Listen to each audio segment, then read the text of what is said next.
अंगद विचार मन माई धन जटायु समाई। अब संपाति जो खाने वाला था वो क्या हो गया उसको, सुनो सुनो भाई, डरो मत, मेरे पास आओ, जटायु मेरा भाई था। अब अंगद को ये थोड़ी मालूम था कि जटायु का ये भाई है। ये भगवान की कृपा किस रूप में पहुंचती है, किनके मुंह से, अंगद के मुंह से जटायु का नाम न निकलना कि संपाति माफ कर दिया इन लोगों, मेरे भाई के बोल के है, ये सब पार्टी के हैं, ये तो मेरी ही पार्टी है। अब वो लगा सहयोग करने, बोला वो अशोक वृक्ष है, वो लंका है, वो सीता वहां बैठी हुई है। बंदरों ने प्रयास किया तो बोला हम देखो तुम नहीं, गिद्ध दृष्टि अपार, बूढ़ भयो न तो करते हो, क्या करूं बूढ़ा हो गया हो, नहीं तो हम तुम लोगों का सहयोग करते। सीता तो अशोक वृक्ष के नीचे बैठी है, इतना कम है, भगवान की कृपा नहीं तो क्या है, वहाँ भगवान तो है नहीं। ये लोग तो डर के मारे सोचे जान निकल जाएगा, यहाँ न सोच सीता कर पाई, वहाँ गए मारे कपिराई है। ये बुद्धि की गुफा में था। अब पानी को ढूंढते ढूंढते देखे एक जगह से 3 पक्षी निकल रहे थे, चक्रवाक बक हंस उड़ाही, चकवा बकुला और हंस। माना जाता है कि ये पक्षी बिना पानी के नहीं रहते, बकुला भी जल के किनारे, हंस भी और चकवा भी। यहाँ पानी जरूर होगा, पानी के लिए जब भीतर घुसे तो बैठिए एक तपपुंज, एक तपपुंज, उसका नाम है स्वयं प्रभा। स्वयं माने अपने आप, सहज, ऑटोमेटिक, अनायास, प्रकृष्ट, तेज, भाव, प्रकाश, ये चित्त का प्लेस है। विशुद्ध विज्ञान से प्रकाशित अंतःकरण का जो चित्त है, वहाँ सबके भीतर ये स्वयं प्रभा है। बंदरों से बोले तुम लोग क्या चाहते हो? बोले हम लोग सीता का पता लगाना चाहते हैं। उसने मुस्कुरा दिया, कहा जिसको तुम अपने भीतर नहीं पाओगे उसको बाहर ढूंढते ही रह जाओगे। बोले भीतर कैसे पाया जाता है? कहा बाहर देखना बंद करो और पुरुषार्थ की यात्रा बंद करो। सीता पुरुषार्थ की यात्रा से नहीं मिलेगी, वो कृपा की यात्रा करोगे तब सीता मिलेगी।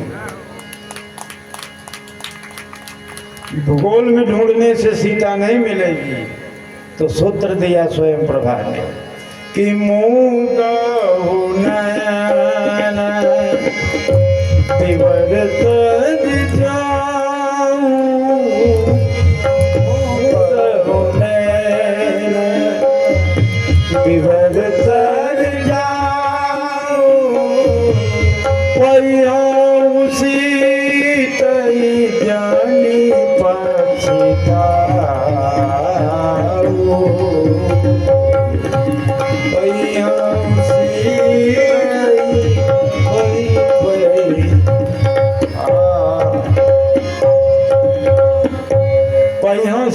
जन पछताओ। घबराओ मत, पछताओ मत, सीता मिलेगी। पर सीता आंख खोलने से नहीं मिलेगी, सीता आंख मूंदने से मिलेगी। जब तक सीता को अपने भीतर नहीं दर्शन करोगे तब तक बाहर ढूंढते ही रह जाओगे। कृपा की यात्रा किया बंदरों ने, और नयन जब खोल के देख रहे तो ठाड़ भय सब सिंधु के तीरा, समुद्र के किनारे। ये समुद्र जैसे लहरा रहा है उसी तरह से हमारा आपका अहंकार लहराता है। अंतःकरण की यात्रा में मन, बुद्धि, चित्त और अहं। मन की गुफा में बाली घुसा था, बुद्धि की गुफा में संपाति बैठा था, चित्त की गुफा में स्वयं प्रभा बैठी थी और अहंकार का समुद्र सामने है। चित्त पार करके अहंकार के पास सब लोग आ गए। अब कोई निरभिमानी व्यक्ति ही इसे लांघ सकता है।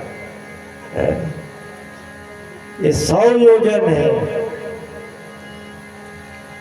100 योजन मतलब 1200 किलोमीटर। 12 किलोमीटर का एक योजन।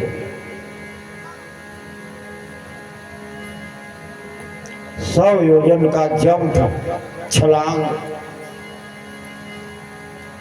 निज निज बल सब काहू भाखा,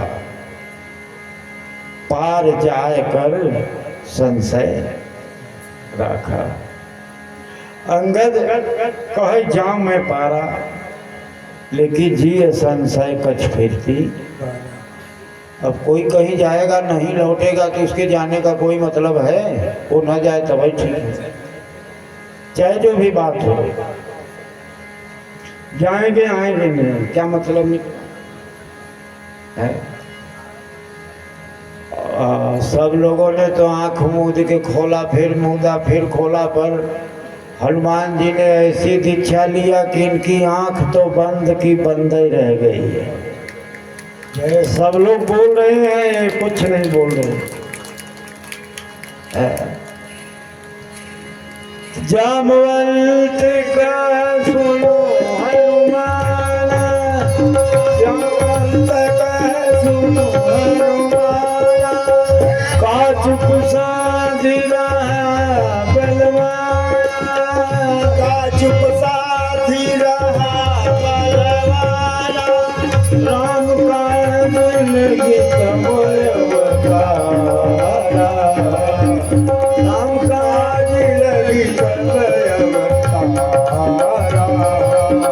सुरतई बलौ बलवतारा।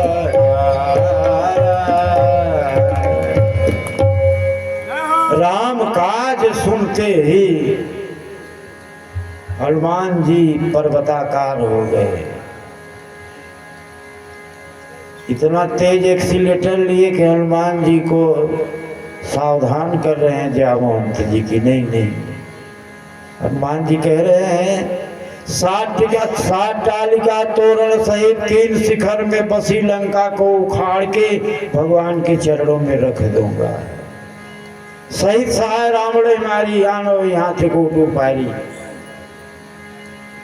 जामवंत जी ने कहा इतना ही करे उतात तुम जाए, सीता के सुध यानो। हनुमान जी जब चलेंगे तो ये राम काज है। राम काज में कोई जाएगा तो उनको 6 माताएं मिलेंगी। कितना? 6। 3 खिलाने वाली और 3 खाने वाली। खिलाई पिलाई स्वयं प्रभा ने।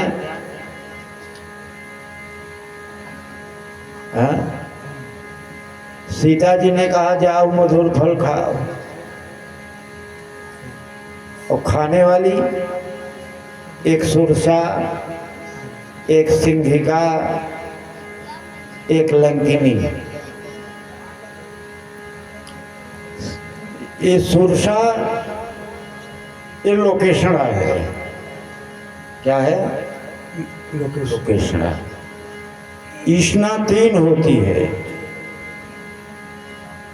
वित्तेषणा, पुत्रेषणा, लोकेषणा। ईष्णा 3 ही।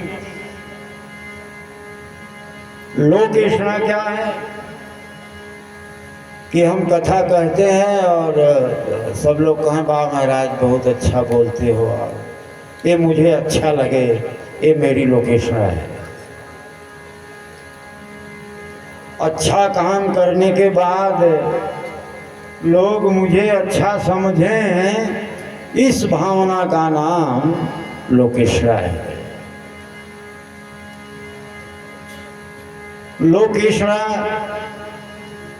जिसके भीतर होगी वो राम काज के योग्य नहीं होता है। उसके द्वारा राम काज निर्बाध नहीं होता। राम काज में बाधाएं बहुत आती हैं, पर बाधाएं टिकती नहीं। सुरसा मुंह बढ़ाने लगी। कोई नकली हनुमान जी होते तो दौड़ के राम जी के पास आके मुंह बना के एक तरफ खड़े हो जाते। लोग पूछते कहाँ हुआ जी, कहाँ भारिया, कहीं चलो दिखाई,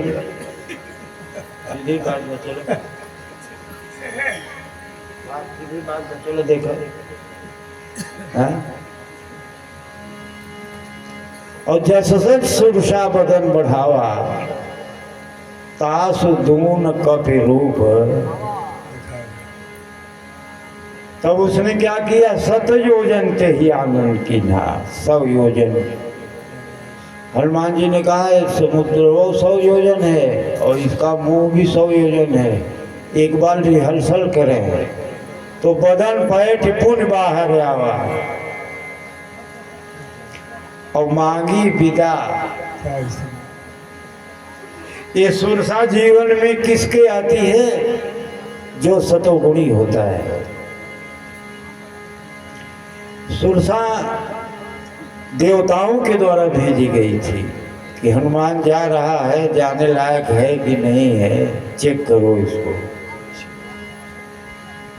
तो सुरसा ने कहा कि मोहि सुरन जेहि लागी पठावा, मोहि सुरन जेहि लागी पठावा, बुद्धि बल मरम तोर मैं पावा, बुद्धि बल मरम तोर मैं पावा, राम काज सब करियो तुम बल बुद्धि निदान, आशीष दे गई सो हरस चले हनुमान। गुरु राजा रामचंद्र महाराज की जय हो। देखिए सीता अन्वेषण में तत्पर राम लक्ष्मण के साथ हनुमान जी, जो एक राज्य में 18 पदुम कमांडरों को भगवान राम के चरणों में ले आके रख दिया। थोड़ा कीर्तन कर लो आप लोग। रघुपति राघव राजा